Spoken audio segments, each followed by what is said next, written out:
Good morning, everyone. Good morning. Welcome to Venable. My name is Jeff Tenenbaum. I'm the chair of the nonprofit organizations practice here at the Venable Law Firm. We're glad you could join us for our program today entitled Connecting the Dots for Nonprofits on Healthcare Reform, the Exchanges, the Premium Subsidies, and the Employer Mandate. This is a topic that all of you have heard quite a bit about. It's a topic that we at Venable have been covering quite a bit in terms of speaking presentations and articles and alerts and the like. But there is no shortage of material to cover, and based on the great crowd we have here this morning, there's no shortage of interest in the topic. We're very fortunate today to have three really talented and knowledgeable speakers on this subject that you're going to be able to learn a lot about. Unlike the typical monthly luncheons that we do in our larger room down the hall, this is a bit of a more informal setting, so we want to encourage the informality. We want to encourage you to ask questions throughout. Don't be shy about jumping in and posing questions to our speakers at any time, and feel free to offer your own comments and insights and experiences as well. We want to try to make this as interactive as possible. Just so you know, we are recording the program. There's no webcast today. There's no one listening in, but we are recording the program for our own purposes. Today's speakers right here, Chris Condalucci, Tora Johnson, Chris Bartnick. Chris and Tora are colleagues of mine here at Venable. Chris, actually, I see you, Justin. I'll read a few highlights from your bio. Chris focuses his practice on employee benefits and tax policy with a specific emphasis on healthcare reform, retirement, and compensation policy. Chris is former tax counsel to the U.S. Senate Finance Committee, where he actively participated in the healthcare reform debate, and is one of the few senior staffers to join the private sector since the enactment of the Patient Protection and Affordable Care Act. Chris was really there during the sausage-making process when this bill was drafted, has some terrific insights from that experience, and has become a real expert on the exchanges as well, which he's going to talk to you about here today. To Chris's right is Tora Johnson. Tora is a partner from our Baltimore office. She focuses on tax-exempt organizations, employee benefits, and executive compensation matters. She advises clients on the establishment and operation of exempt organizations, including private foundations, public charities, trade associations, and title holding companies. She also counsels clients on the establishment and operations of qualified and non-qualified deferred compensation. Tora is a key member of our nonprofit practice, and also, as you can see, does extensive work in the employee benefits area, including in the area of healthcare reform. So she's a terrific resource in that she kind of straddles both of those worlds, and is going to have a lot of insights that you will enjoy here today. And then finally, our guest speaker from Wells Fargo Insurance Services, Chris Bartnick. Chris is the Health and Welfare Practice Leader for Wells Fargo Insurance Services Mid-Atlantic region. The Health and Welfare Practice assists clients in the analysis, design, implementation, communication, and administration of employee benefits plans. Prior to joining Wells Fargo Insurance Services, Chris was the Director of Vendor Relations for the AHOL USA Corporate Benefits Department. He's also worked as an associate for Mercer Human Resources Consulting, where he was the project leader for several local employers, and he's a frequent speaker on various health and welfare topics for Wells Fargo Insurance Services. Sorry. Just a preview today of a couple upcoming programs. As many of you know, because many of you are frequent attendees of our programs, we at Venable, on our nonprofit organizations practice, put on monthly luncheon programs down the hall in our larger room. We've been doing this for about 2.5 years now. You're free to join us at any time. If you don't receive the invitation, just let us know, and we'll gladly add you to the list. We have two upcoming scheduled programs so far. September 18th, our program is entitled Keeping Up with Technology and the Law. Keeping Up with Technology and the Law, what your nonprofit should know about apps, the cloud, information security, and electronic contracting. And on October 24th, our program will be entitled The IRS Final Report on Nonprofit Colleges and Universities, Lessons for All Exempt Organizations. We definitely encourage you to attend those programs. They're always complimentary, and if you can join us, we offer lunch from 12 to 12:30, and then we do the program from 12:30 to 2. For those of you who are interested in prior programs that we've done, we do record all of those monthly programs, and they're all available on our website for listening and watching the streaming PowerPoint presentation. On the last slide of today's program book, you'll find links where you can find all of those recordings, as well as hundreds of different articles and PowerPoint presentations on different nonprofit legal topics. In your handout books today, you have a copy of the PowerPoint slides from today's program, along with a number of ancillary articles that we and others have written on related topics, along with full bios for our speakers. So I encourage you to take a look at those at your convenience. And without any further ado, I'm going to turn it over to Chris to get us started. All right. Thanks, Jeff. Thanks for the introduction, and thanks to everybody for being here today. Good morning to everybody on the phone, and good morning to everybody here. With healthcare reform, I'm sure this group and folks on the phone have been to many, many of these type of events. So now that we're that much closer to, for example, January 1st, 2014, when really the entire law is supposed to be effective, I do hope that our comments today either provide enough repetition for you to really feel comfortable about what you think you know about the law, but maybe there's some tidbits here and there that we might be able to add or provide, or insights that we might provide based on our practices and our interaction with employers. So picking up on Jeff's comment, if you all have questions, I think Tora and I and Chris were talking about this, we would like this to be more of a conversation. So if you all have questions as we go along, please do not hesitate to interrupt us and ask us. Certainly when I give presentations, I enjoy the back and forth. So as Jeff indicated, first, I had the opportunity to work for the Senate Finance Committee during the drafting of healthcare, and had a unique experience. And working for the Finance Committee, we're the tax writing committee. So I had a lot of involvement in all the taxes, the employer mandate in particular, premium subsidies, for example. But in addition to that, I also did work on some health-related matters, such as reforming the insurance laws in the states, coming up with the various minimum standards that are currently in the law that apply to insurance policies in the various insurance markets, as well as the health insurance exchange. And one thing that I've kind of come to realize, and when I give presentations, I like to try to help folks, as the title of the presentation is, connect the dots. Because while a lot of folks look at this law and say, wow, this is a really large law, comprehensive, why did Congress do this? Why did Congress do that? For right or wrong, there was a purpose for a lot of the things that Congress did, and a lot of the provisions actually are inextricably linked. And in particular, the exchanges, the new premium subsidies that are available, as well as the employer mandate, are all inextricably linked with one another. And again, that's really how we built today's presentation. So with that setting the stage, I'm going to go ahead and talk about the exchanges and the premium subsidy, and then Tora and Chris will talk more about the employer mandate. So let me go ahead and jump in with the exchanges and the premium subsidies.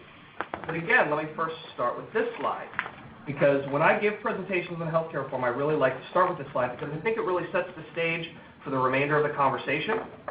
And in addition, it gives folks a sense of, kind of why did Congress do some of the things that they did. In my experience, in my opinion, I think that there were two drivers to healthcare reform. Now, there are many other drivers, of course, but there were two main drivers, and you see them on the slide here. The first was the drafters of this law wanted to reform the insurance laws. And now what I mean by that is the drafters felt that there were insurance policies out there that didn't provide adequate enough coverage. As I like to call it, the drafters said people weren't covered by the right coverage. So the way in which the drafters met this policy goal of reforming the insurance laws and making sure people have the right coverage is they incorporated minimum standards into the law. And for all intents and purposes, everybody in the room here and on the phone know some of these minimum standards by now. Now, granted, there's a lot of details to the minimum standards, which we might not all know, and we're certainly not going to get into all of them today. But some of those examples of the minimum standards are in the sub-bullet on the slide here. Essential health benefits, actuarial value, cost-sharing limitations, the grandfather rules. Those are all examples of requirements that the drafters wanted to put into the law to, in the drafter's opinion, make them feel comfortable that folks being individuals in the individual market and employees in the small group as well as large group market were getting covered by comprehensive enough coverage, the right coverage. And now again, why is this important for the purposes of our discussion today? Well, some of these minimum standards have an impact on satisfying the employer mandate. some of these minimum standards just have an impact on cost if you happen to be in the small group market. If you happen to be in the individual market and you're buying a plan through this health insurance exchange, which we'll discuss, these minimum standards also apply. So again, they're all kind of related to the subjects that we'll discuss today. The second driver, which in my opinion was priority number one, the draft of the law wanted to expand or really provide health insurance to as many Americans as possible. That was the goal, make sure as many Americans as possible are covered. And there were two ways in which the drafters accomplished this: expanding Medicaid, largest expansion in history. There's a lot of debate on Medicaid. It continues. We're not going to talk about that today, but that's just an example. And obviously the Supreme Court had something to say about expansion, but Congress expanded Medicaid. But more importantly, and again for the purpose of our discussion today, the other way in which the drafters wanted to make sure people were covered by insurance was to say, look, there are folks that are above Medicaid eligibility, but they're still low to middle income, and they're having trouble affording health insurance. How do we help them? We subsidize them. So the premium subsidy idea was born. Now, when we decided to develop the premium subsidy, we were also developing the exchange, this marketplace that we're going to talk about in a second. And we said, wow, if we're going to try to deliver the subsidy to people, how do we get it to them? The exchange was the natural delivery mechanism for Congress to turn to get the subsidy in individuals' hands. So for all intents and purposes, Congress decided to deliver the premium subsidies to the exchange. So right now, the only place that you can get the subsidy is through the exchange, and through the exchange that's in the individual market. So again, why is that important for starting to discuss the exchange? Now, again, folks in this room and folks on the phone may have had some exposure to the exchange. I want to start at almost ground zero to say, look, the exchange is a concept. It's a marketplace. It's a marketplace through which health insurance can be sold. And why do I say it's a concept? Because this exchange idea has been around for like 40 years. So it's really not a new concept. It's now kind of more readily available and obviously has a stamp of approval by the government. So therefore, it has that much more of a greater validity than it ever had before. But I do want to remind folks when I talk about the exchanges that this idea of a marketplace has been around for a very long time. I mean, the Clinton administration looked at these type of marketplaces back in the 90s when they tried to tackle healthcare reform. The Heritage Foundation, which is a right-leaning think tank, developed its exchange structure, and then many observers think that was given to the Romney administration when Massachusetts did its healthcare reform, and therefore was kind of the Massachusetts connector. So there's been a lot of discussion about this marketplace. And when we were drafting the law, we bought into this marketplace concept. And some of these concepts are articulated here on the slide, which is, look, if you have a marketplace, you're going to have a one-stop shop. That should reduce administrative costs. Reducing administrative costs is a good thing, right? That should lower premiums for folks. The other kind of concept that we bought into, which in truth we're not quite seeing, I think, now that we're that much closer to January 1, 2014, is, look, if you have this marketplace and you're selling private insurance through it, you should attract multiple carriers, multiple insurance carriers. And guess what? They're going to compete with one another. Well, the whole economic principle of competition, well, that should result in lower premiums. So we, in Congress, bought into that. And it makes sense. I mean, logically it makes sense. Now, again, theory and practice are sometimes two different things, but I just wanted to give you a sense of this exchange isn't really new, and people shouldn't be really freaked out about it because, again, at its core, it is simply a marketplace through which health insurance can be sold. Now, this last bullet here goes into our more detailed discussion of the exchange that's created under this law. And why I like to talk about this slide is, one, I do a lot of work in the private exchange area, but also it's just an example of the exchange under this law. Observers argue, and I think this is objective, observers argue is a much more regulatory entity as opposed to building off of private business. Early on in the drafting process, there were folks that wanted to build off of private business and model the exchange after private exchanges. So that's just an example of that concept of private exchanges that you now hear a lot was talked about way back when we were drafting this. So again, private exchanges aren't even a new concept. They're just more readily talked about because that's an emerging market, and I think that's being facilitated by the enactment of the ACA exchanges under this law. So what should you all know about the exchanges? You know, I kind of talked about concepts and policy, and that's all fine and good, fun to talk about, but you know what? It might not really affect your bottom line. You're probably telling me, Chris, come on, tell me what I need to know about the exchanges. And obviously there's a lot to know about the exchanges, but I try to a certain degree, truncate all what I think, at least in my simple mind, that you need to know here in this slide. Now first, let me ask this question of everybody here. You know, how many folks are small, how many folks are large? Small being, at this point, under 50. Okay, and I guess obviously the rest are large. So it's a little bit, almost 50-50, maybe 60-40 large, 40 small. That's helpful for me to know as we go through talking about the exchange. And can I put a fine point on that? Sure, please. How many people are close to 50? Okay, so the majority of folks who are under 50 are toddling close to 50. Okay. And it's important to mention this 50 because in 2014, most states have maintained their definition of small group, small employer, of 50 and below, or 1 to 50. Well, in 2016, the law requires every state in the District of Columbia to change their definition of small group, so it's 1 to 100. So if you're a 75 employee firm right now, you're in the large group in most states, if not all states. Well, guess what? In 2016, you are going to be in the small group. And really, why is that important? Really, two big reasons.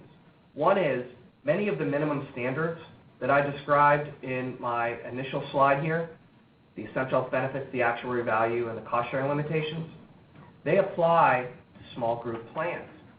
Generally, they don't apply to large group plans. So if you're a 75-employee firm right now, essential health benefits, actuarial value, and some of the cost-sharing limitations don't apply to you because you're right now, quote-unquote, a large group. But in 2016, you're going to be in small group. And guess what? Essential health benefits, actuarial value, and some of the cost-sharing limitations apply to small group and thus will apply to you.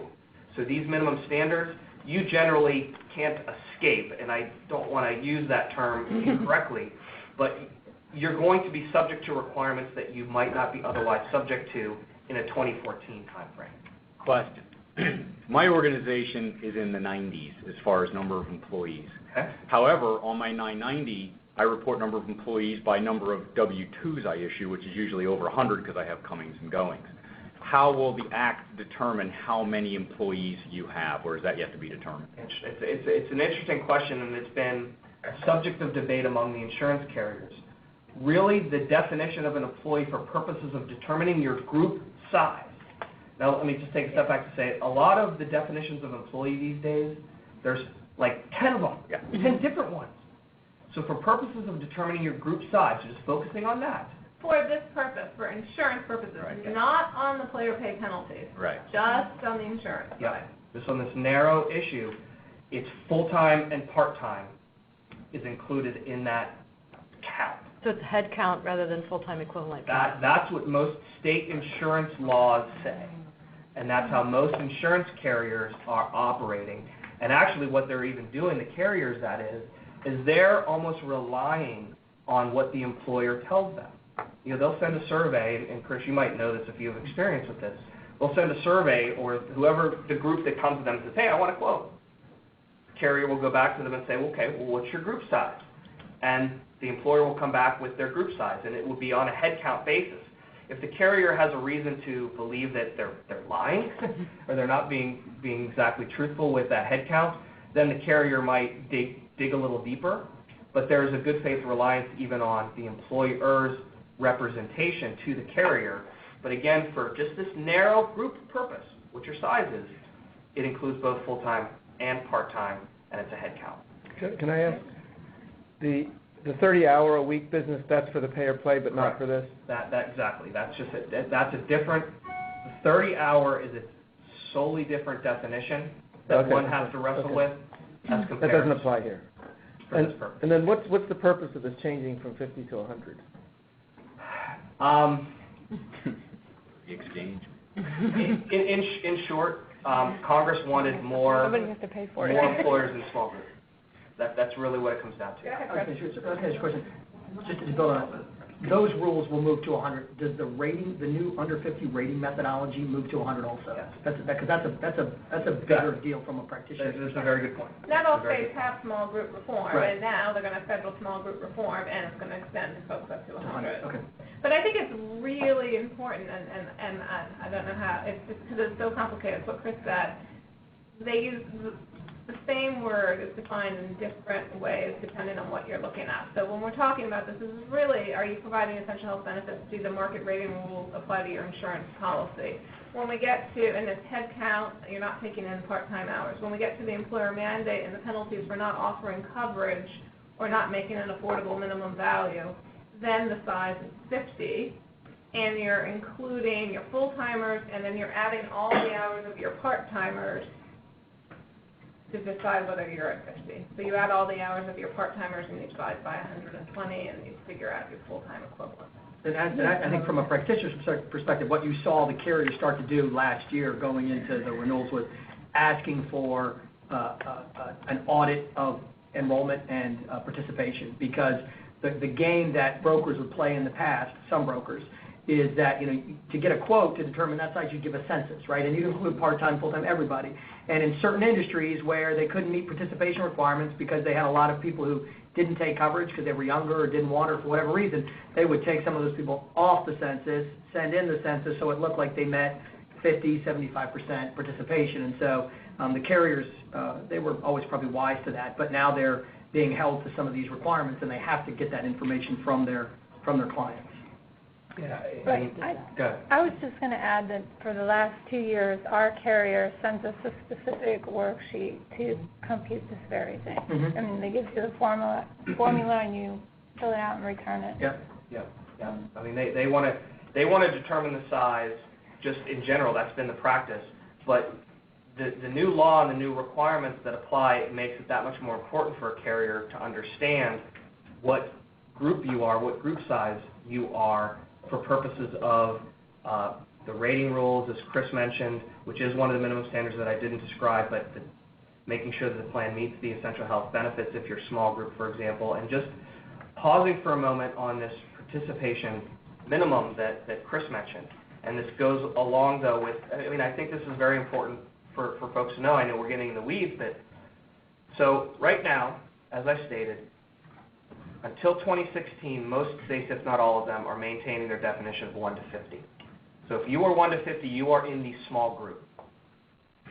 Two of the requirements in the small group is, one, you have these rating rules that Chris mentioned, and in addition, you have these participation minimums that carriers have applied in the past. Well, the law now says carriers cannot impose participation minimums. Well, during the rulemaking process, the carriers came back to the HHS and said, this is a really tough requirement for us that we can't impose participation minimums anymore. So HHS, through regulation, said, okay, carriers, you can impose participation minimums during the majority of the year. Participation minimums being, if you don't have enough participation, I, as a carrier, I'm not going to quote you. They can impose those participation minimums, but for a short period of time during the year. That short period of time is between November 15th and December 15th. At that point, a carrier has to give a quote to any group that comes to them and says, I want a quote. So in other words, the carrier cannot impose this participation minimum requirement and say, I'm not giving you a quote during the November 15th to December 15th time frame. So what does that mean? It means if you have a low participation rate in your group that you've had historically, you can get a quote, because that's what the law now says. The law says carriers, you have to give everybody coverage. But if you're in the small group, if you're 1 to 50, you can only do it in this small, short, open enrollment type window between the November 15th and December 15th. Now, if you're a large group, actually, carriers cannot impose a participation minimum on you at all during the entire year. So in that case, if you're a large group, above 50, you have a bad participation rate, you can go to your carrier and say, I want a quote, and they cannot deny you. And I'll admit, I actually am working with clients right now who the carrier has declined. And they come back to me and says, Chris, I thought you told me, and I cite the reg. They go back to the carrier, and the carrier says, yeah, you know. And the practice that I've heard from carriers is, we first decline. And if you come back to us and say, no, you got to give it to us, we say, you're right, we got to give it to you. And they quote. Now, granted, the carrier can still quote whatever they want. They might quote you a fairly high rate, but nonetheless, they have to give you a quote. So That's the key, though. You can see $1,000 single rate. They can charge whatever they want. So sorry to digress, but that I think is an Still about important profitability. aspect to this. So, Yeah. what's the definition of a group? Is it the number of employees per legal entity employer? Is it the number of people that are under a single plan document? What if the companies are affiliated but not 80% under the ERISA's definition of control? Is there some wiggle room there for the employer to define itself in one side or the other if you have this affiliation thing that's not 80% ERISA control? It's a good question, and the rules now are it's a group-by-group basis. So if I'm employer A, Tora employer is B, and you're employer C, and even though we're affiliated, or let's say we're part of an association, Of the same plan document? we're part of the same association health plan. The law now says that they look through that association health plan to you, employer group C, to Tora, to employer group B, to me, employer group A, to determine my size. And then once they determine my size, then they determine what insurance reforms apply to you. So for example, to the rating rules that Chris discussed, and if you want to get into detail, we can with it, apply. So let's say, for example, you're large, Tora's small, and let's just say I'm a sole prop, okay? And we're all under an association health plan. The law now says that they look through the association plan to you as large group, and they find that you're large group, and they say, all the large group rules apply to you, or shall I say the rules in the small group don't apply to you. Tora, 25 employees, she's in the small group market. Guess what? The essential benefits, actuarial value, rating rules, participation minimum window, all that fun stuff for small group applies to Tora. For me as a sole prop, generally I'm actually forced into the individual market because the ACA regulations, while we in Congress wanted to pull a group of one into the small group, by regulation sole props are still in the individual market. So I, as a sole prop, am subject to the rules in the individual market, which are similar to the rules in the small group market, but that, I hope, gives you an understanding of now what carriers are required to do, what groups are required to kind of comply with or understand what rules they have to comply with based on that specific group's particular size. Sorry, but can I ask the question I really want to ask? Sure. So we asked this before, you gave this talk twice last fall. Mhm. Let's say your office is in Washington, D.C. Yes.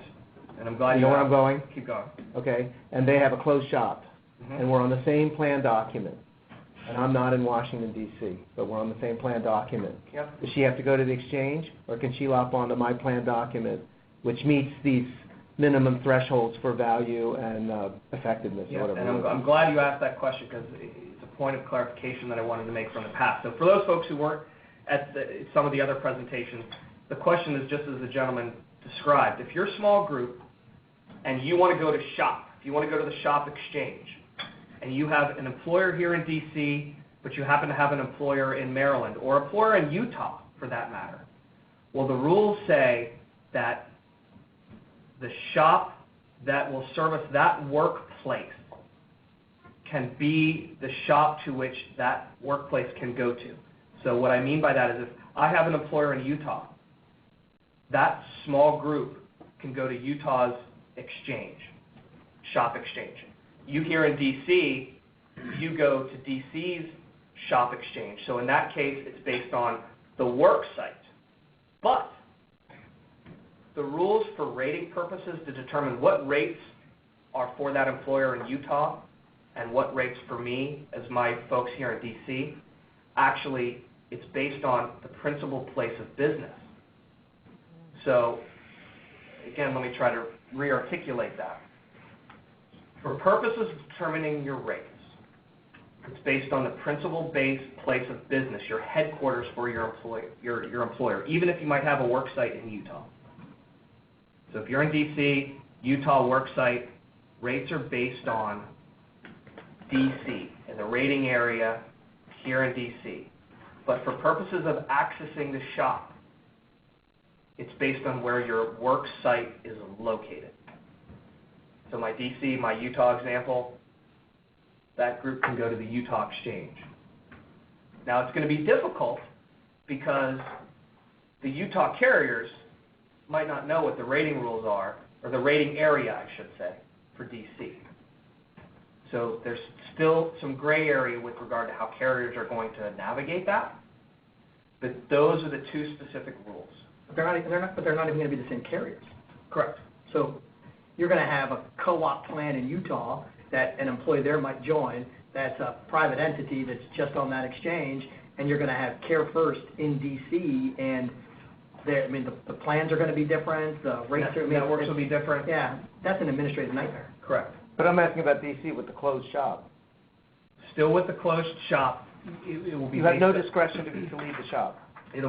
Well, in DC, if the mayor signs Arlington.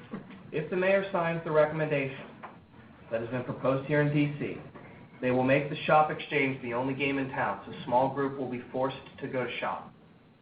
But if you happen to have a work site that's affiliated with you as an employer in, again, Utah, they don't have to go to, in my opinion, based on the rules, they do not have to go to the shop exchange here in DC. The DC employees or the DC Utah employees would.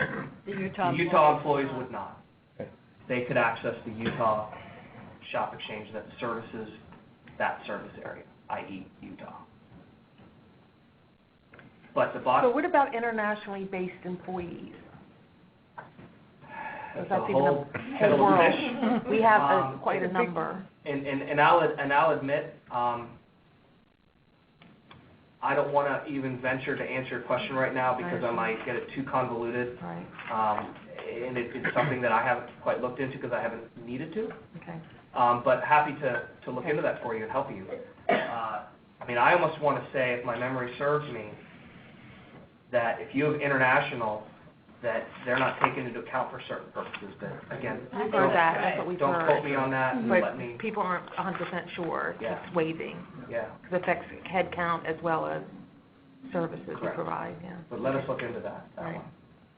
So did I answer your question? I want to make sure that kind of, sort of. that we're clear. 'Cause, again, I think you answered the question. The answer to your question is, if you have less than 50 employees and you have people in the district, you have an office in the district, right, with less than 50 people, And they're all on the same plan with They're all on the same 1,000 people elsewhere. 1,000 people elsewhere, those less than 50 people that sit here in DC would access coverage through the exchange. through the So shop. I use it for example. If Lockheed Martin Corporation has 180,000 employees across the United States, and they got 25 in DC, right, those 25 in DC would have to go to the exchange. I think that's what the... And they can't participate in the regular Lockheed Group plan unless they can get that plan listed on the shop. DC Yeah, shop. which would never happen, but yeah. Well, isn't that kind of stupid? Right along. So if Lockheed has 180,000 employees, but they only have 25 people in an office here in the district. They're not going to be going to the exchange, though. That's what I'm a little. No, Yeah, they're going to be going on the employer-sponsored plan. Yeah, Correct, so correct. and they're not going to be given a small group policy on any exchange. They're going to have a large group policy that's issued in another state or even in DC, but not small group. But that's what his question is. If he's got a large company and he's got 18 people that sit in the district, how does he cover those 18 people? You put them on the fully insured. No, we're an affiliate. We only have about 24 employees, but we run a plan with about 1,000 Okay. participants, Let- and we're the plan sponsor. You're the plan sponsor. Okay. Okay, Let's- you're an association yeah. plan? Yeah, let's dig into that. Yeah, we can do this afterwards, but. We have an they're- LLC that we don't control. We only control 60%. That's the issue. But even let's tackle this, because if we've got do we have association folks here? and please chime in, but association health plans under this law, the administration is blowing them up. Well, but there's a very important, but there is. I mean, that's an overstatement, but that's what they're doing. Go ahead, I'm sorry, Tori. I mean, if you have a bona fide association. Yeah, there's exceptions to the blow-up. Right, and you are set up correctly so that that it's only employers, so it's not individuals, and the employers are actually controlling the plan, and the employers have a common business interest. You can move this. You're not looking down at each individual employer, you're looking at the group.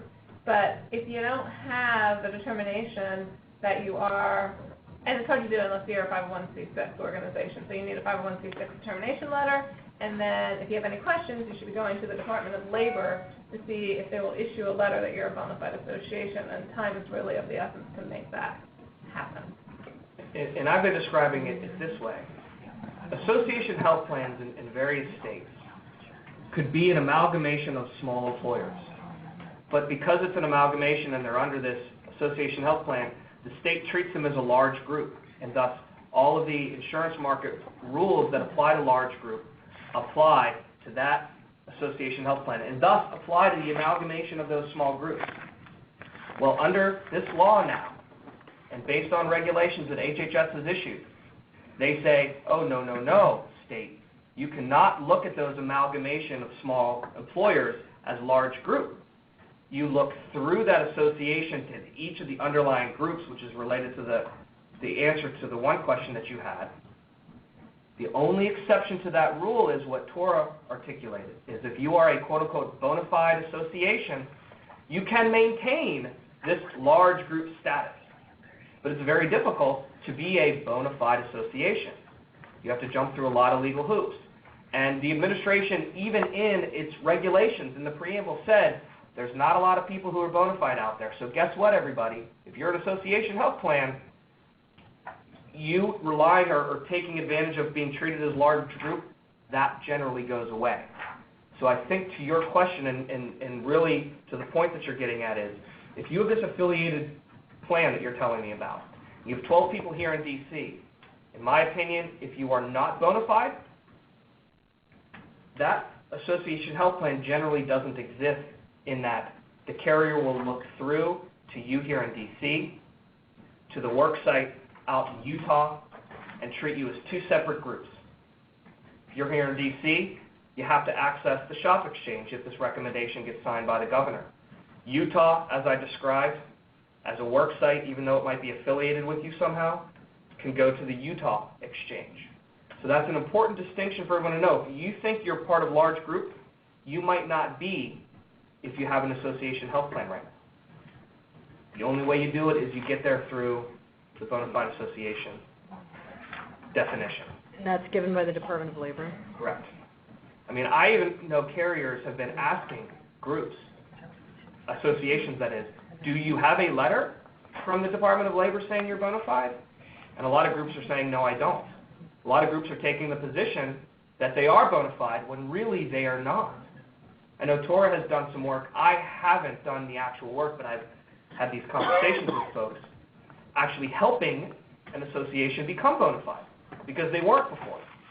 So well, that's very hard to do if you weren't, because the key factor is, did you bring all these employers together to get health insurance? And if the answer is, yeah, we brought them all together to get health insurance and better rating, you're not going to be bona fide. You've got to have gotten together because you have a common industry and you're doing something in the betterment of your industry. And, oh, by the way, we're also offering health coverage on this aggregated group. So it's a factor, but I think it's going to be a very hard factor to overcome if your roots are really grouping together to get insurance, and you got to show you. And that applies only for C6? Well, I think it's tough. The rulings that you look at, favorable rulings where you have a bona fide association, they're all sponsored by C6s. I haven't seen one that's I mean, not. we're C3, but the work we do Well- on our 60% LLC does the same work. Yeah, Tora, the determination is not based on tax No, credits. no, And there are a lot of trade and professional associations that are exempt under C3. That's right, and that would Yeah, work. But you and have that to, should work. it's not the C6. It's just that's the one that I see the most. But that they have a determination letter that they are an exempt organization. And so if they're not, if they So just to be, because I'm formulating the question to make sure that I ask it correctly of the association of which my organization is a member. The designation as a bona fide association is not your tax-exempt letter from the IRS. It's a special, unique designation from the Department of Labor. That's right. Thank you. Okay. But one I of know the what to factors say. is going to be in a tax-exempt association or a charitable organization of some Right. sort. Okay. Yeah, so we'll just keep going a little bit here. But I think it's a great conversation about small group, and I'm glad I was able to flesh at least a little more out with your question. And I think you have, there's a weird way of saying, I think you have issues that are more detailed than this setting, so we can talk to you about that, that's for sure. So back to the fund exchanges here, this marketplace through which health insurance can be sold. The reason why I initially asked who's large and who's small, which prompted this larger conversation, is initially the exchange only services individuals in the individual market and small employers. I think everyone knows that, but I want to make that clear. Why is that important? Because if you're a large group, you generally don't have to worry about the exchange. Now, why do I say generally?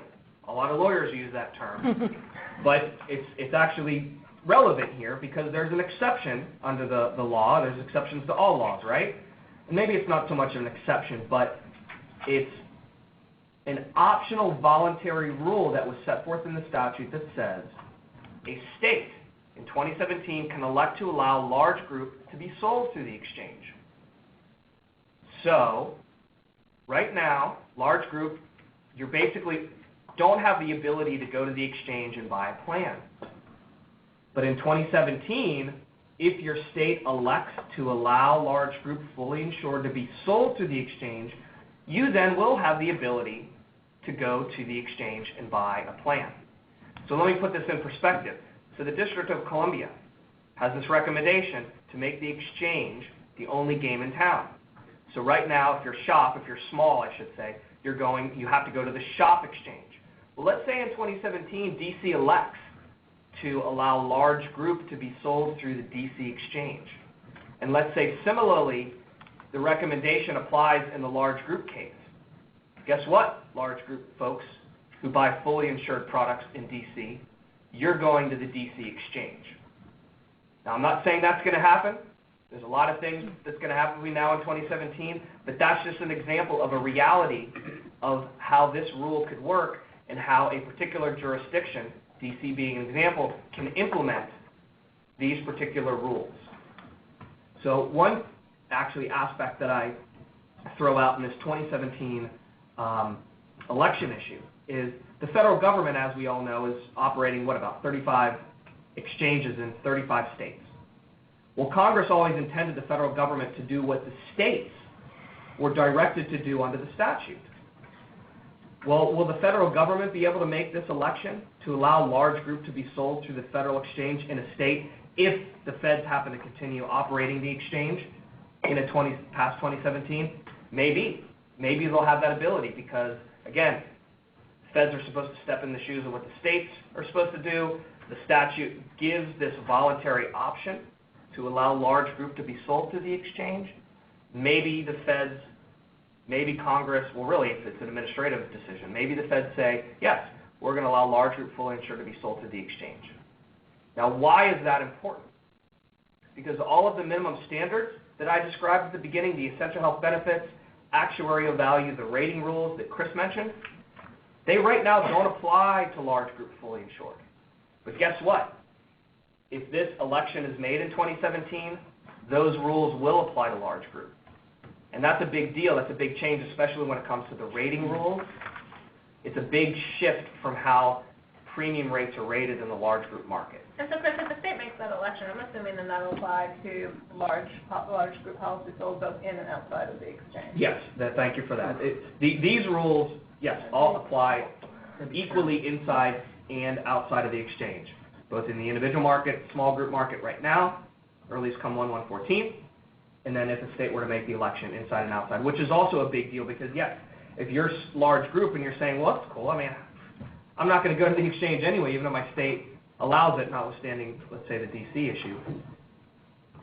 These rules will apply to you outside of the exchange as well. So it's something just to keep your eye on. I don't want to like be conspiratorial and Well, it's also freak what everybody out. some people thought that self-funding might be the wave of the future, and so if you find a lot of states making this election, I think you will see more employers move to self-funding. Yeah, because all those rules don't apply. So can I ask, if that does go through, then with the exception of pay or play, is there like kind of no difference between large and small?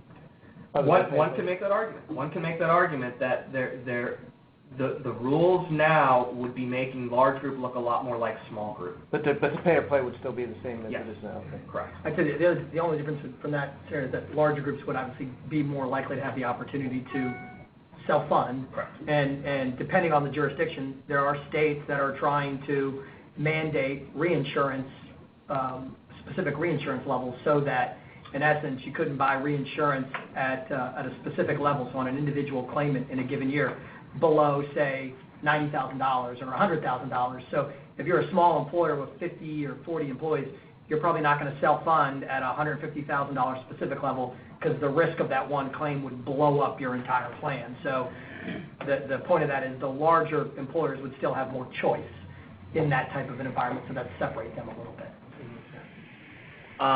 This last bullet here, this last bullet on this slide is important for what we're going to then talk about next, which is kind of what the reality is, because I want to touch on it. Because there's been a lot of discussion about premium rates and, proponents of the law saying, premium rates are coming in very low, opponents of the law saying, wow, rate shock. Well, again, in my opinion, to an extent, they're almost both wrong. Proponents of the law are picking and choosing, making their claims, as well as opponents of the law are picking and choosing. So from an objective perspective, yes, the rates are coming in at a fairly reasonable level. But there's a couple reasons for that if you kind of look under the hood of the car. One is some of the states are undertaking what's called active purchasing. The statute doesn't require an exchange to be an active purchaser. And what an active purchaser is, the exchange actually goes out to the carriers and negotiates rates. That's what an active purchaser really is. Well, the statute doesn't require an exchange to be an active purchaser. But the statute does have a voluntary provision in the law which says if a state wants to vest the authority in the exchange to be an active purchaser, they can do that. And there's about 7 states or jurisdictions that have this active purchaser or some form of it. California's one, Colorado's another, I want to say Washington State is one, D.C. has a little bit of a form of it, so there's some states that have this active purchaser, and they are having an impact on rates. Now, it depends on who you're talking to. From a coverage perspective, that's a very good thing. From a, let's say, political or from an ideological perspective, people might not like that. So it just depends on, where you fall. But I just want to explain kind of what's going on out there, at least with regard to these active purchaser states. In addition, some of these premium rates that are coming out are having very narrow networks. Now, that's a good thing in that if you have a narrower network, the cost by definition is going to be lower. But if you're the insured, if you actually are covered by that policy, you're limited in, obviously, the medical services that you can get. So it's, again, a good thing and a bad thing. It's a good thing because costs are low or premiums are low, but it might be a bad thing if somebody actually needs coverage out of network or doesn't have the right hospital that they might have been working with before that is in that exchange plan's network. So there's a lot. So really the bottom line point that I want to make is there's a lot of variation to the whole discussion of premium rates, whether they're coming in low, whether there's enough coverage. But I thought the premiums are age banded for the exchanges. They are. So I don't know how that could be low for certain groups of people that actually need health insurance. But you know what? Without getting Right. drug into a larger conversation about that, that's one of the aspects among many of the other aspects of what is driving what the rates are. Because you are going to see actually higher rates for a younger individual, and you're going to see lower rates for an older person. And that's because under this law, they've compressed the age bands that a carrier in a state is able to use to rate a particular group. And how I describe that is, in some states, the rating bands used to be 1 to 25. Right. Being, I could charge a carrier, I could charge a young person $1, and I can charge an old person $25. Well, this law compressed that to 1 to 3. So the carrier now can charge $1 to the young person, but only $3 to the old person. So what does that do? That kind of just shifts the risk over to the younger person. And what that just does is from a practical perspective, that increases the cost for a young individual, lowers the cost for an older individual. So again, there's good things and bad things. It depends on who you are and how you're looking at things. So the bad thing if you're a young person who's making the decision whether you actually want to pay a fine or whether you actually want insurance. And that's why you hear conversations about getting the stars to advocate, particularly targeted to young folks, to get coverage. The Baltimore Ravens, they just released a press release that they were going to be advertising for the exchange in Maryland with the Baltimore Ravens. The Ravens say it's nothing more than some advertisements around the stadium, but still it is another venue where people will learn about the Maryland exchange. Now, I know that we've taken a lot of time in it, so I'm going to try to go through this one really quick because really it is uncertainty. We don't know what's going to happen October 1st. I do know that the federal government as well as the states are really viewing October 1 as a soft launch because they haven't had the time to really meet the expectations that they had really set out for themselves when they wanted to set up these exchanges. So as I use the term, they really were forced to de-scope some of the capabilities, and it was just because the timeline was truncated. And there's a lot of reasons for that truncated time frame. We won't go into it, but just that's the reality. But I do believe the exchanges will be up and running October 1st in every state, as well as those where the federal government is operating. It'll just be a de-scoped kind of, more rudimentary shopping experience, which may not be attractive to a consumer. And enrollment, as we know, is a big deal, which is obviously why you hear the Ravens, or at least Maryland and this administration, going after organizations that have a more public-facing reach to advertise, because enrollment is key under this law. Because if we don't get enrollment in the early years, or even within 2014, rates will likely spike because the carriers will reset those rates, the rates that I just described. So and then just to pipe in, because I'm afraid we might not get to it, October 1 is a big date for employers, because whether or not you're offering health insurance coverage, you need to be getting out what's known as the exchange notice to all your employees, eligible or not for coverage. It's a 3-page model form the government's come out with, although you don't have to use it, and there are certain key pieces of information, though, that you need to include if you don't use their model.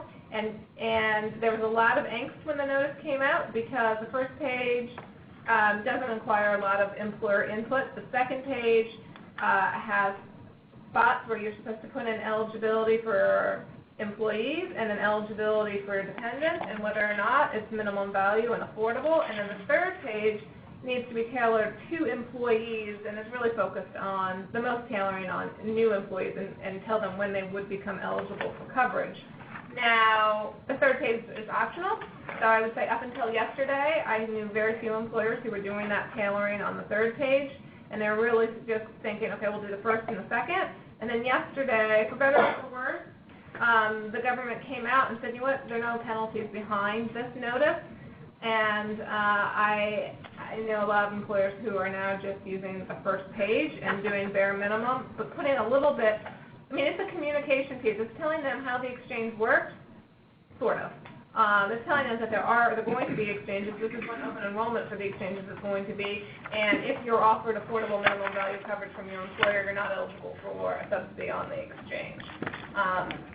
And so there's a lot of angst in the employer market, too, about what level of communication to make about it. But everybody should be thinking about how they're communicating, because there is something to be communicated between now and October. Yeah, and I know at least for us, for our clients, what we've done is we created a cover letter for that notice that can be adjusted based on the plans and whether they're creditable and on all the things, because just sending that notice out is going to lead to a lot of questions. And I agree with you. Communication, when I'm out talking to clients and prospects, communication is the biggest thing. And I think as an advisor, that's going to be the hardest part of my job, is communicating to employers and more importantly their employees, and having a partner that develops or has developed a communication approach through both video that can be seen on smartphone as well as written, that employees can learn about things like Medicaid expansion, individual mandate, employer mandate, bite-sized pieces of information. I think it's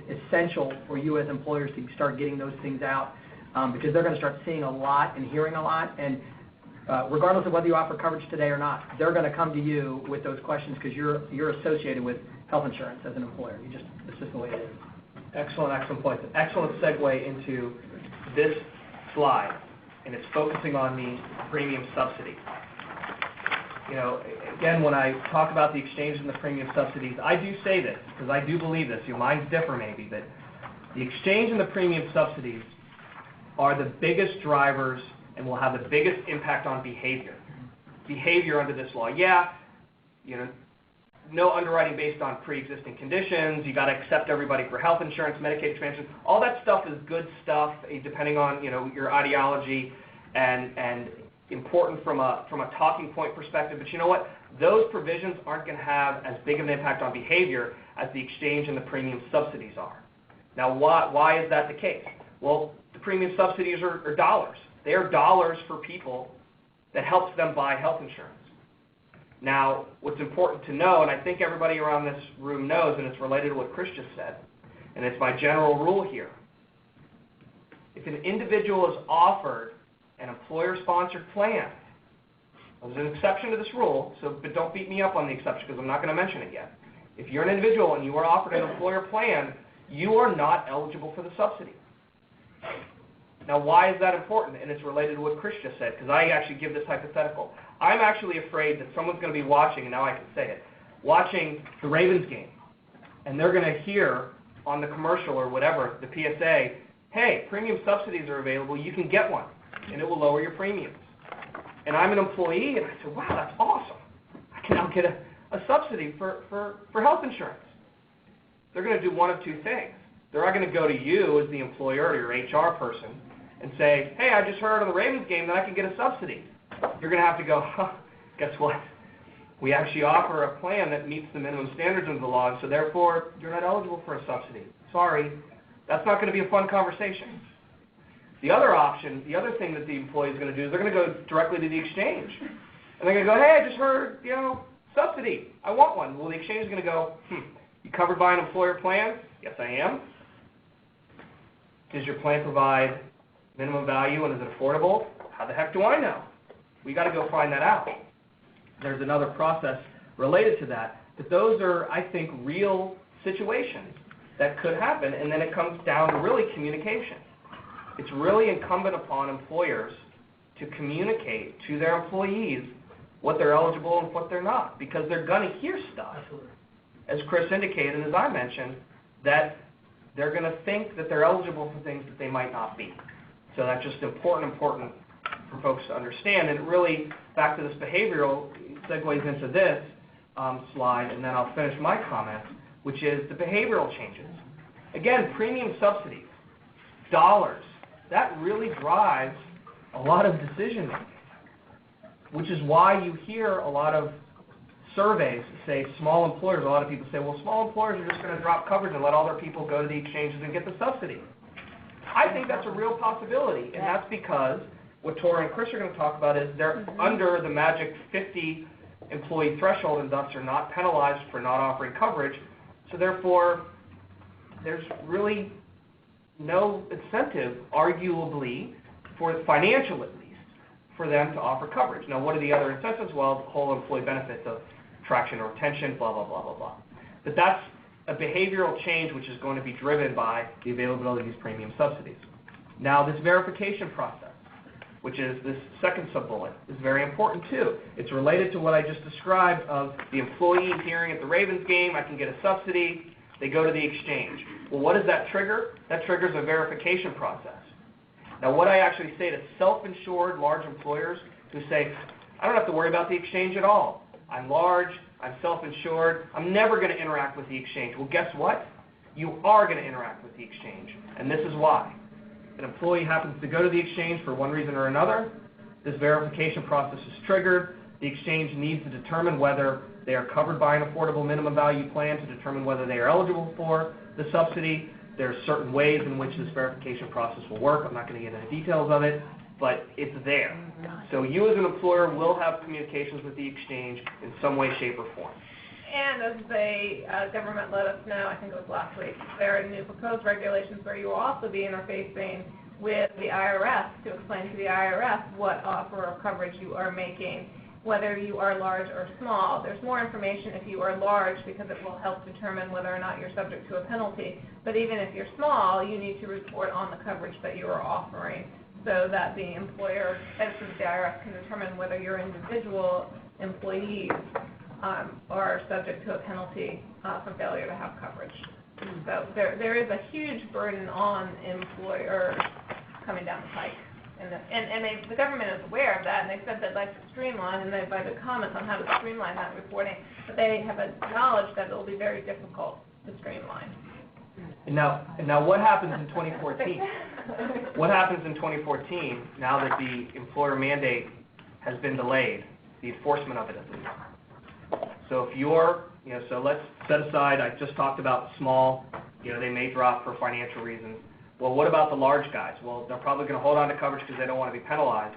Well, what are the implications of this employer mandate delay? Now, this slide, I'll admit, is somewhat controversial because minds differ on it.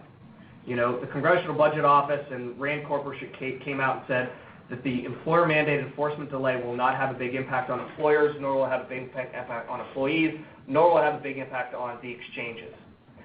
I beg to differ just based on my experience. I have clients who were planning to comply with the employer mandate come 1/1/14, and now say, wow, I don't have to comply. I'm not going to get penalized for 1/1/14. So therefore, there's no incentive for them to offer coverage to people who might be 30 hours, to make sure that their plan is affordable minimum value. And so they're not going to change their plan designs for 14. Well, guess what that does?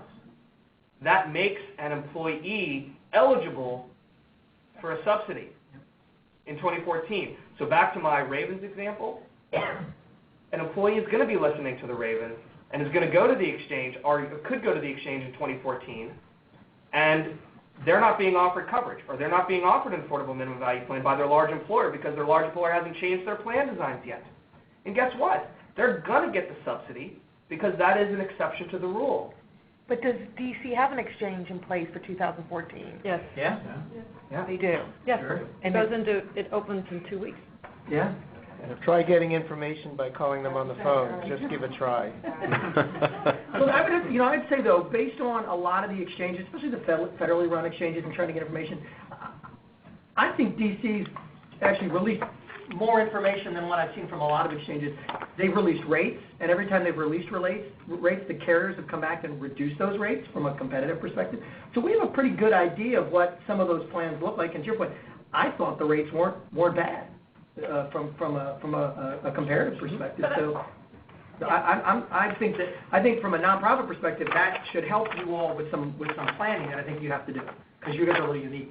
But Chris, I don't want you to derail from the point that you were going to make. So you're going to see a segment of employees that are going to be eligible for a premium in 2014 because employers haven't made the changes that they need to make to comply.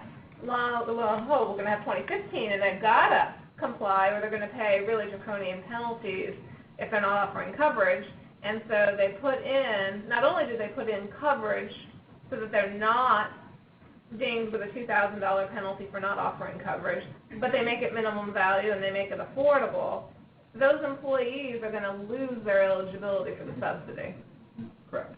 And that's a really unfun conversation. And then you're going to watch the have. Post complain about their employer. because that's the employer-employee relation issue is, what do you do in 2015? That's going to be an uncomfortable conversation. So kind of back to the communication and even back to the exchange notice, I've advised clients to actually be fairly explanatory when it comes to what information you include in that exchange notice, and even going so far as to explain this type of issue, because it's an individual by individual situation, and also it's not going to be, not all employers are going to fall into this category. Only some are. But it's definitely an issue, and it's an issue to think about, and it's an issue to flag, and I think it just really underscores the almost responsibility, the need, whatever word I should attach to it, for employers to communicate with their employees about how this law works. And so with that, I'll stop rambling. Did you have a question? No, I was going to make sure you had that point, because I knew that was coming forward. So we really only have about 15 minutes left, and we have a whole lot of slides about the employer mandate. So I can begin, the conversation Oh, that's good. has been That's good, good, which is what we invited. But I don't know, does everybody in the room have a baseline understanding of how the employer mandate penalties apply? Because if that's the case, if they're burning questions, I'd rather take burning questions that brought people to the table today. If they're not burning questions, I will, Chris and I over here will tag team and talk about the employer penalties.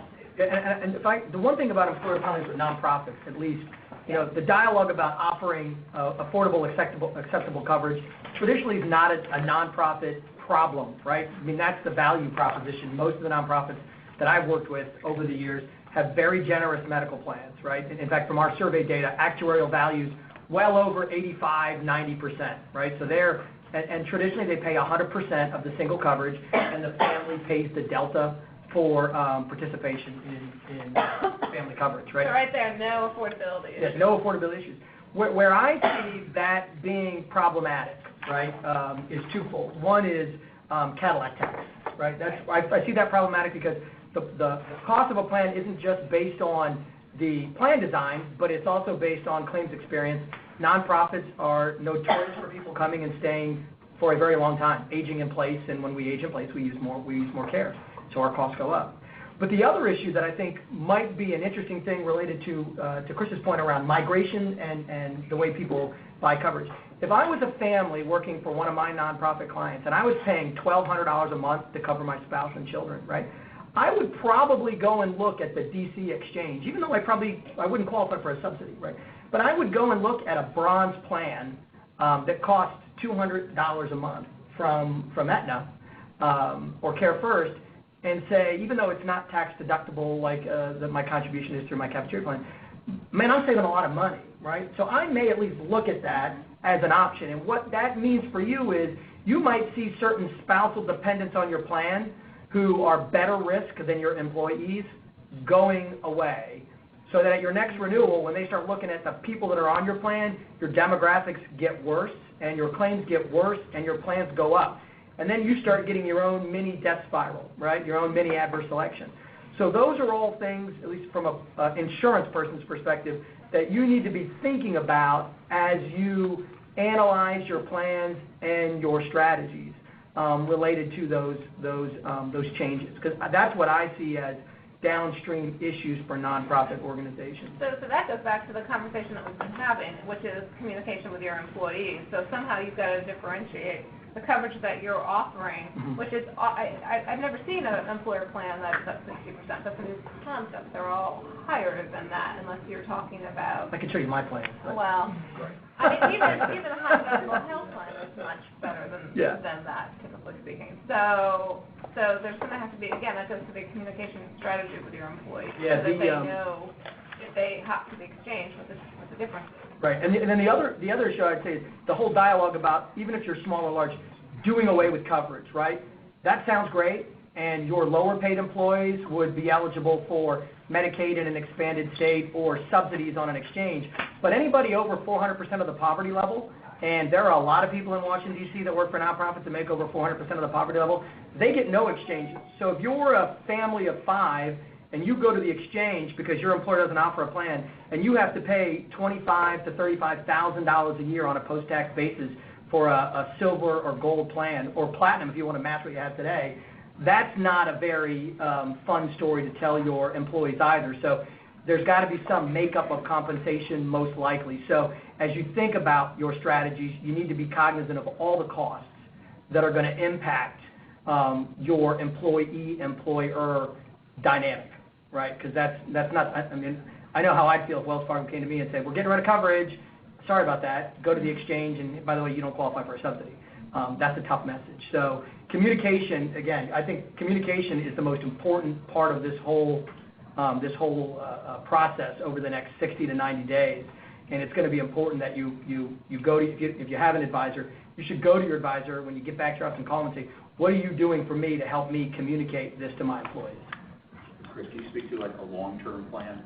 I mean, we don't, right now, we're talking to our clients a little bit about what's happening next year, but a lot about. Yeah, I mean, well, a lot of groups, we're looking out 3 years to 2018 because, and I use a perfect example, I had a client that managed golf courses, and for whatever reason, they had the richest plans probably you've ever seen. So they had people working on golf courses, 95% actuarial value, 85% actuarial value. And when you go through the financial analysis with a CFO, right, and they see that the actuarial value minimum is 60 and they're at 95, they get these dollar signs in their eyes saying, oh my God, why are we offering more than what the government said we have to? And maybe their contributions are 2% versus 9.5%. Well, why are we charging so little? So we've got groups, whether I agree or disagree, that are going 95-85. Next year they're going 85-75. The next year they're going, 70-60, right? And they've laid out that plan. And things could change, but we've priced out those options, and so they can see what that means to their budget over a multi-year period. And I'm a believer, and you guys may feel the same way, but I see a gravitation to the mean of high-deductible health plans over a period of time. Some employers, like my employer, have already made that leap, right? We're doing it next year. You're doing, yeah. So I think that, and most of the nonprofits that I work with over the years don't have high-deductible health plans, or if they do, it's an option and no one takes it. So those are things that, as nonprofits, your thinking and your thought process around the benefits that you offer is going to shift, right? The day of offering everybody a $10 HMO, $10 copay HMO with a 95% actuarial value, those days are, if those days are gone. I mean, those days, they're just gone, right? In the for-profit world, they've been gone for a while, but in the nonprofit world, as you start to think about the interplay of this law, you're going to have to start thinking a little differently about what you offer. Other than that, how was the play? And it's like, no. Are those going away because it's Cadillac tax, or because it's more than they're required to pay, and so they're I think being too generous? it's a little bit of both. It's a little bit. In the for-profit world, I would say they're probably looking more at the dollar savings today because of earnings per share and all those things. But in the nonprofit world, when we do our survey, if we were to take the average rates for a nonprofit plan in this marketplace today, trend it out by 12%, which in the future may be a generous trend, to 2018, the average plan in this marketplace for a nonprofit hits that Cadillac tax before 2018. It just does. And so someone's got to plan beforehand to get to that point. But nobody's going to offer a Cadillac plan anymore, are they? It's just going to. No. It's basically regulated out of existence. But I guess my point is, you all have been doing that forever. That's part of your value proposition. A lot of nonprofits I work with, they pay on the low end, they over up on the benefit side. Right. And if that's your value proposition, all of a sudden the entire dialogue of total compensation in the nonprofit world has to change. And that doesn't just happen one day. It happens over a period of time and requires a tremendous amount of communication to make sure people understand that. Yeah, that's the big thing we say we talk with our clients over a 5-year plan. You don't want to make that huge drop off of quick change in one renewal. Unless you have a large training budget. That's right.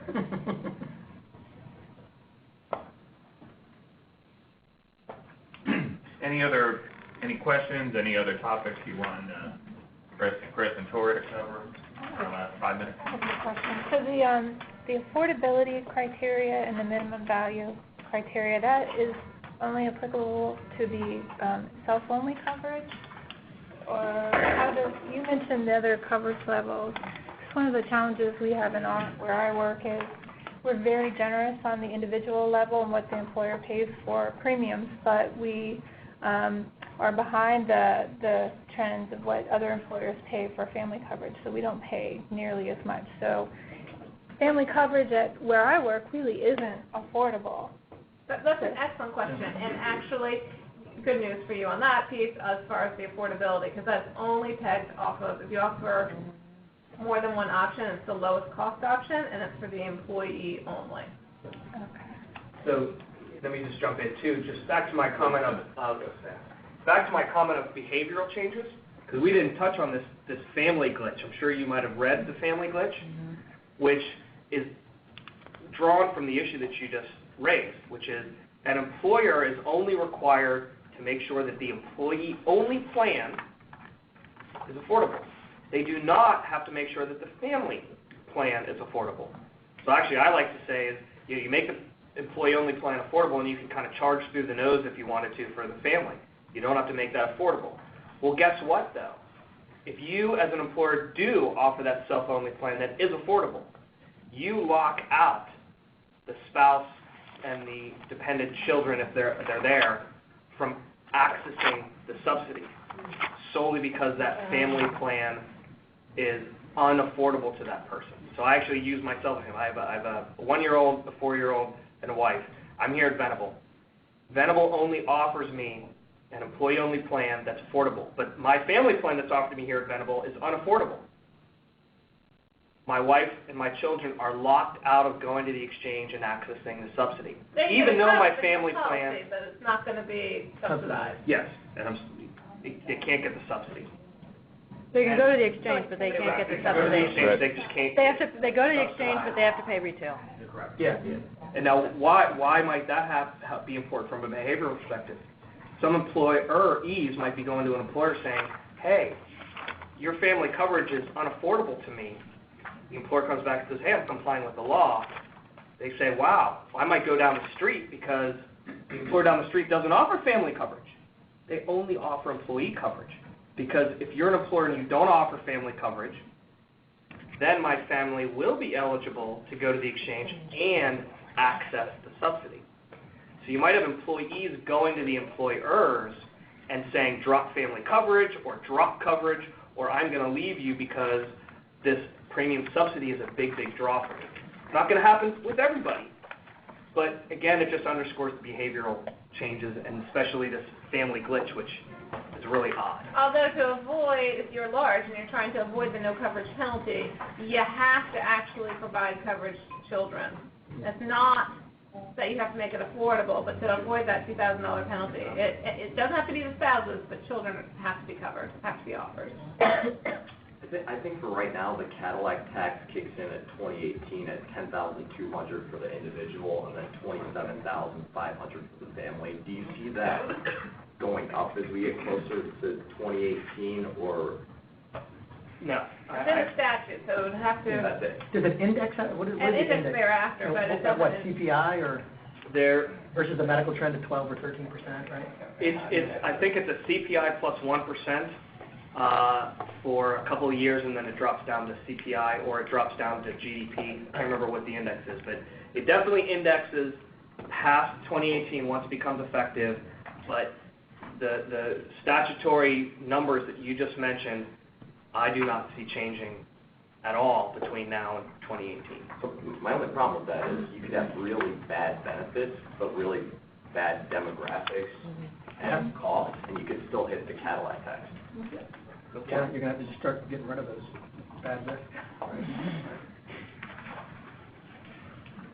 Although said tongue-in-cheek, there's also a provision in the ACA that says you can't discriminate against any employee because they have access to subsidy. And my sense is that's going to be interpreted very broadly because it's not tied to your employee at the time they access the subsidy. There's no time barrier. So it's any time anybody has access to subsidy, and I suspect that'll be even more liberally interpreted to mean you just can't discriminate because somebody might be getting subsidy. Right. Don't know that for sure, but that would be my guess. Any other questions? Thank you, Tora, Chris, and Chris for a terrific presentation. Thanks to all of you for Thank you.